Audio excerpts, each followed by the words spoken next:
Welcome to The Explainer.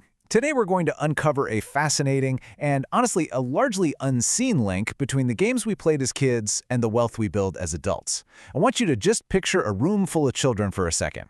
Over on one side, you've got a kid quietly snapping together this absolutely enormous Lego city. A few feet away, another is meticulously organizing a giant binder filled with shiny trading cards. Across the room, a child sits in total silence, completely locked into a game of chess. And in the corner? Well, there's a kid who just completely dismantled the family radio just to see what the heck was inside. Now I want you to fast forward 25 years. Those exact same behaviors are actually dictating their financial realities today. So let's explore why your favorite childhood hobby wasn't just a game, it was actually your earliest financial training ground. And this brilliantly illustrates the stark contrast between what society thought we were doing, just playing with innocent toys scattered across the living room floor, versus the very serious, high-stakes adult financial outcomes they actually produced. It's wild to look at. The kid with the Legos, they're often out there as an entrepreneur building a tech startup. That obsessive card collector, quietly building a massive dividend portfolio. The chess player is now running a hedge fund.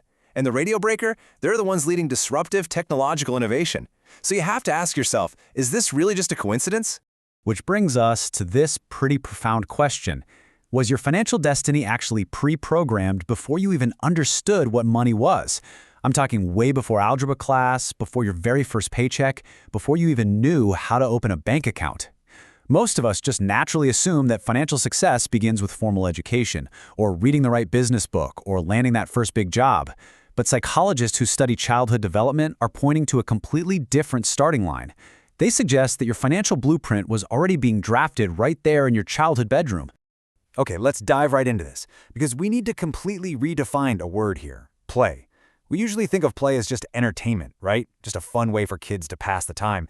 But neuroscientists see it in an entirely different light. To them, play is rigorous neurological training. Every single time you engaged in that obsessive childhood hobby, your brain was literally rewiring itself. It was actively strengthening specific neural pathways based on those repeated behaviors. So you weren't just passing time at all. You were subconsciously developing a highly complex economic philosophy.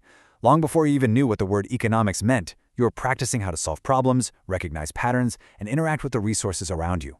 And honestly, here is the scary truth about all of this. Most adults never question that early programming. They don't even realize it's running in the background. They simply keep following it day after day, trade after trade, career choice after career choice. Those mental blueprints you carved out with your toys completely survived into your adulthood, and they are actively controlling your financial decisions right now. So, to truly understand how this invisible script is running your life today, we're going to walk through what psychologists have identified as the 4 childhood wealth archetypes. As we go through these, I want you to actively look for yourself in them. Ask yourself, which one of these distinct psychological profiles best reflects the kid you used to be? Section 1. The 4 childhood wealth archetypes.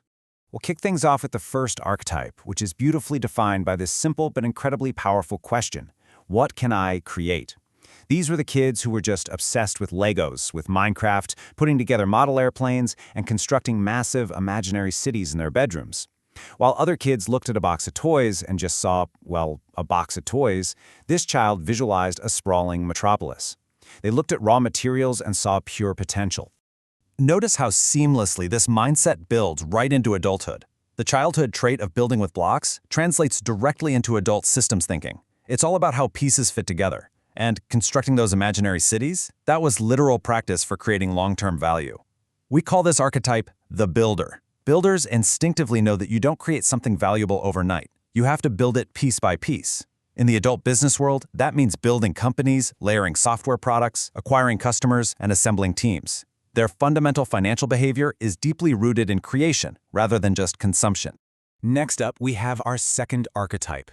This is the child whose parents were probably constantly asking them, why do you keep all this stuff? Every birthday, every holiday, they didn't really want a toy they could play with. No, they wanted another trading card to add to the binder, a rare coin, a specific comic book. They essentially turned their childhood bedrooms into carefully curated, highly organized museums. Sure, people might have laughed at their obsession back then, but something incredibly vital was happening in their brain. This is the collector. The sheer act of organizing those rare items was actually stealth practice for asset accumulation. By keeping items totally untouched and in pristine condition, they were mastering a super difficult skill: delayed gratification. They learn really early on that rare things become more valuable specifically because most people just lack the patience to hold on to them. Today, this exact same psychology is what makes a wildly successful value investor. They aren't addicted to spending money. They are addicted to accumulating assets. Whether it's dividend portfolios, real estate, or index funds, their childhood collection habit literally laid the groundwork for massive wealth creation. Our third archetype was the child who sat quietly, always thinking 5 moves ahead. These were the kids naturally drawn to chess, complex puzzles, and really intense strategy board games. They weren't the ones running around the yard screaming. They were sitting at a table where every single move mattered, calculating their next play in absolute, focused silence. Now, what's really interesting here is how seamlessly childhood game theory transitions right into adult financial market theory for the strategist. They spent thousands of hours as a kid calculating moves, which perfectly prepared them for adult decision-making under high uncertainty. Because they never rushed a turn in a board game, they deeply understand probability, risk, and timing. While modern, volatile markets cause most regular people to panic and react emotionally, the strategist stays perfectly calm. They make the ultimate hedge fund managers and strategic investors because, well, they've practically been rehearsing unemotional long-term calculation their entire lives. And finally, we arrive at the fourth archetype, the kid who drove their parents absolutely up the wall. Every toy they got ended up broken. The remote controls mysteriously vanished. The family radio was found dismantled into 100 tiny pieces on the carpet. Adults, totally understandably, called them destructive. They looked like little tornadoes of chaos. But here is the reality. They weren't destroying anything at all. They were investigating. This is the explorer.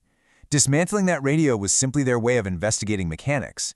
Breaking toys was just the physical manifestation of them asking the question, what happens if? That insatiable, boundless childhood curiosity is the absolute foundational trait for engineering, software development, and massive business disruption. Think about it. Most of our modern breakthrough tech companies were built by explorers who simply never stopped taking the world apart just to see how they could put it back together better. Their curiosity creates solutions. Solutions create immense value, and value creates wealth. So we've identified the incredible strengths these childhood hobbies give us. But I need to shift gears here for a second, because there is a serious catch.